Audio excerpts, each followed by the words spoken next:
बिंदिया TV की बड़ी शौकीन थी। उसे टीवी देखना बहुत पसंद था और वो लगभग हर काम करते हुए टीवी जरूर देखती थी। एक दिन वो अपने घर में बैठकर चावल बिन रही थी और साथ साथ टीवी में अपना फेवरेट टीवी सीरियल देख रही थी। अचानक से वो जोर जोर से रोने लगती है। हे भगवान, ये क्या हो गया? बिंदिया की रोने की आवाजें सुनकर उसकी सास वहां आ जाती है। अरे क्या हो गया बहू, तू इतनी तेज तेज क्यों रो रही है? अरे मम्मी जी, विनोद मर गया। क्या? कौन विनोद? अरे मम्मी जी, रेखा का पति विनोद। बिंदिया की सास ये सब सुनकर कुछ भी समझ नहीं पाती है, पर तभी उसकी नजर टीवी पर पड़ती है। क्या बिंदिया, कहीं तू ये टीवी सीरियल की बात तो नहीं कर रही? हाँ मम्मी जी, मैं इसी की बात कर रही हूँ। हे भगवान बिंदिया, तूने तो मुझे डरा ही दिया था। अब बस बहुत हो गया, बंद करो ये टीवी और खाना बनाओ जाकर, रिंकू घर आता ही होगा। जैसे ही बिंदिया की सास ये कहती है, बिंदिया का पति रिंकू वहां आ जाता है। बिंदिया की सास रिंकू को सब कुछ बता देती है। मैं तो इसकी टीवी से खुद परेशान हूँ माँ, जब देखो तब ये टीवी में ही लगी रहती है। अब बस बहुत हो गया, इस बार जब टीवी का रिचार्ज खत्म हो जाएगा तब मैं इसमें दोबारा रिचार्ज भी नहीं करवाऊंगा। अब ये बेमतलब का खर्चा और नहीं बढ़ाऊंगा और अब से इसके ड्रामे भी नहीं देखूंगा। अरे तुम कैसी बातें कर रहे हो? बिना टीवी के मैं दिन भर घर पर क्या करूंगी? नहीं नहीं, प्लीज ऐसा मत करो।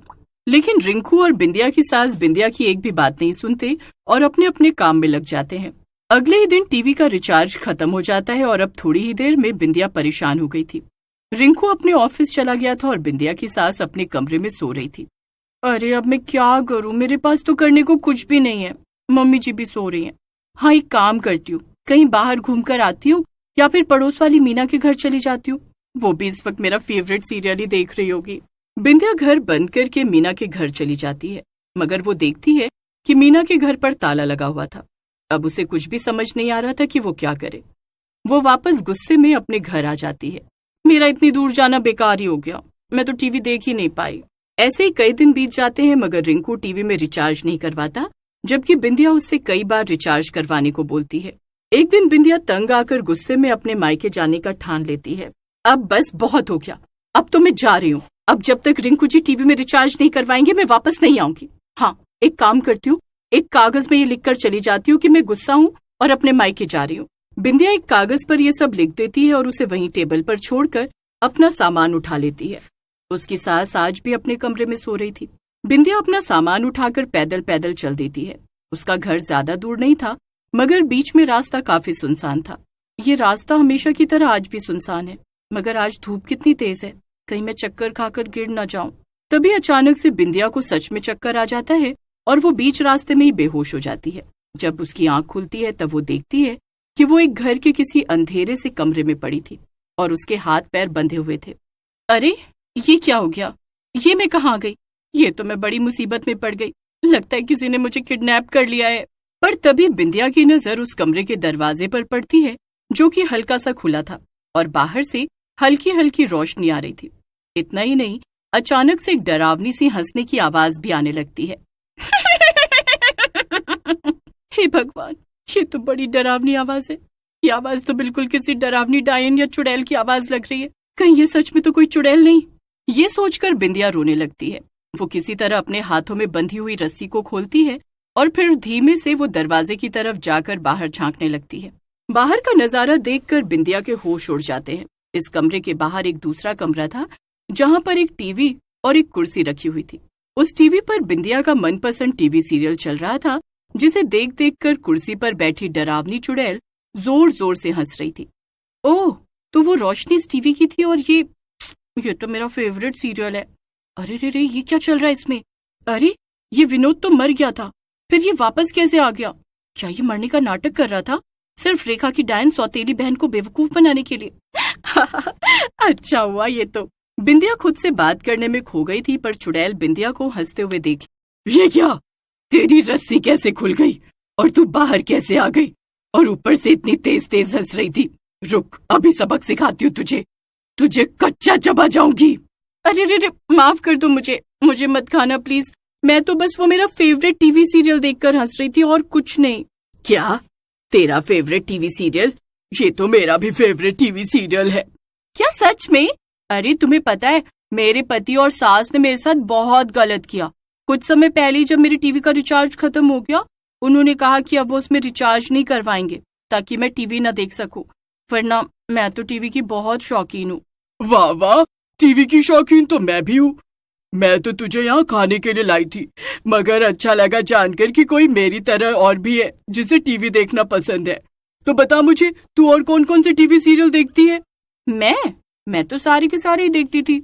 मैं चुप रहकर भी चिल्लाऊंगी, सास हमारी अत्याचारी, बहू के रूप में डायन, सब देखती हूँ मैं। अरे वाह वाह वाह, ये सब तो मैं भी देखती हूँ। आजा फिर हम साथ में सीरियल देखते हैं। हाँ हाँ बिल्कुल। वैसे क्या तुम्हारी टीवी का रिचार्ज खत्म नहीं होता? अरे नहीं नहीं, एक आदमी को मैं जानती थी जो सबकी टीवी में रिचार्ज करने का काम करता था। मैंने उसे इतना डराया कि उसने जिंदगी भर मेरा रिचार्ज करने का वादा किया। अब मैं आराम से हमेशा टीवी देखूंगी, और अगर वो आदमी मर गया तो उसके बच्चों को भी डराकर उनसे भी रिचार्ज कराऊंगी। वाह वाह वाह वाह, तुम्हारा ये घर तो किसी जन्नत से कम नहीं। हमेशा के लिए टीवी, वो भी एकदम मुफ्त। अरे मेरा पति तो बड़ा ही बेकार है। मेरी सास के कहने पर उसने मेरे साथ कितना बुरा किया, पर अब तो तुम मुझे मिल गई हो। अब हम दोनों साथ में टीवी देखेंगे हमेशा। हाँ हाँ क्यों नहीं। बिंदिया और चुड़ैल साथ में टीवी देखने लगते हैं। बिंदिया को लग रहा था कि उस चुड़ैल के रूप में उसे एक अच्छी दोस्त मिल गई है जो हमेशा अपने साथ उसे टीवी दिखाएगी, मगर वो ये नहीं जानती थी कि चुड़ैल कितनी ज्यादा खतरनाक है और वो कभी भी गुस्से में उसे खा सकती है। दोनों साथ में बैठकर टीवी देखने लगती हैं। उधर रिंकू को जब बिंदिया की छोड़ी हुई चिट्ठी मिलती है तो वो बहुत दुखी हो जाता है और बिंदिया के मायके में फोन करता है, मगर उसे पता चलता है कि बिंदिया अब तक अपने मायके पहुंची ही नहीं है। हे भगवान, माँ पता नहीं ये बिंदिया कहाँ चली गई। मैं अभी जाता हूँ और रास्ते में उसे ढूंढता हूँ। वो अब तक अपने मायके भी नहीं पहुंची है, जबकि उसका घर यहाँ से ज्यादा दूर भी नहीं है। हाँ हाँ ठीक है बेटा, जाओ और जल्दी से बिंदिया को लेकर वापस आओ। रिंकू बिंदिया को ढूंढने निकल जाता है। उधर बिंदिया मजे से टीवी देख रही थी, पर तभी बिंदिया और चुड़ैल की किसी बात पर बहस हो जाती है। अरे अरे, ये रेखा तो मुझे बिल्कुल नहीं पसंद। कितनी गंदी एक्टिंग करती है ये, और तो और ये बिल्कुल सुंदर भी नहीं है। इससे अच्छी तो मैं ही लगती हूँ। चुड़ैल को ये सुनकर गुस्सा आ जाता है, क्योंकि चुड़ैल रेखा की बहुत बड़ी फैन थी। क्या क्या कहा तूने मेरी रेखा को? अरे तू उसकी जगह लेगी? शक्ल भी देखी है तूने अपनी? उसकी जगह कोई नहीं ले सकता, समझी तू? इसी बात पर दोनों की बहस हो जाती है और चुड़ैल को बहुत ज्यादा गुस्सा आ जाता है। बस बहुत हो गया, मुझे तुझे अपने साथ बिठाना ही नहीं चाहिए था। अब बस बहुत हो गया, मैं तुझे अभी के अभी खा जाऊंगी। ये सुनकर बिंदिया बहुत डर जाती है और इधर उधर भागने लगती है। चुड़ैल भी उसे पकड़ने के लिए उसके पीछे भागती है।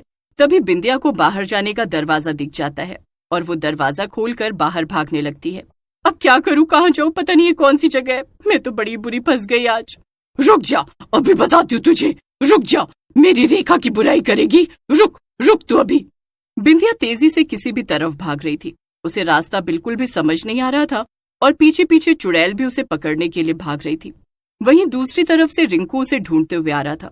बिंदिया और रिंकू रास्ते में टकरा जाते हैं। रिंकू, ये सब तुम्हारी वजह से हो रहा है। ना तुम मेरी टीवी बंद करवाते, ना मैं अपने घर से भागती, और ना वो चुड़ैल मेरे पीछे पड़ती। अरे एक टीवी की शौकीन चुड़ैल ने मुझे किडनैप कर लिया था और वो मेरे पीछे पीछे आ रही है मुझे पकड़ने के लिए। सब तुम्हारी वजह से हुआ है। रिंकू बिंदिया को लेकर तेजी से अपने घर की ओर भागता है और चुड़ैल उन्हें नहीं पकड़ पाती और पीछे रह जाती है। बिंदिया और रिंकू एक जगह पर थक कर बैठ जाते हैं। उनकी सांस फूल रही थी। अरे बाप रे, आज तो बाल बाल बचे। तो अब वापस अपने घर चले बिंदिया। आज तो हम बड़ी मुश्किल से जान बचा के भागे हैं। नहीं, मैं घर नहीं जाऊंगी। मेरी टीवी वो तो अभी भी बंद ही होगी ना। अरे चिंता मत करो, मैंने टीवी में रिचार्ज करा दिया है। ये सुनकर बिंदिया खुश हो जाती है और दोनों घर के अंदर चले जाते हैं। उधर चुड़ैल बिंदिया को ढूंढती रह जाती है और फिर वापस अपने घर चली जाती है।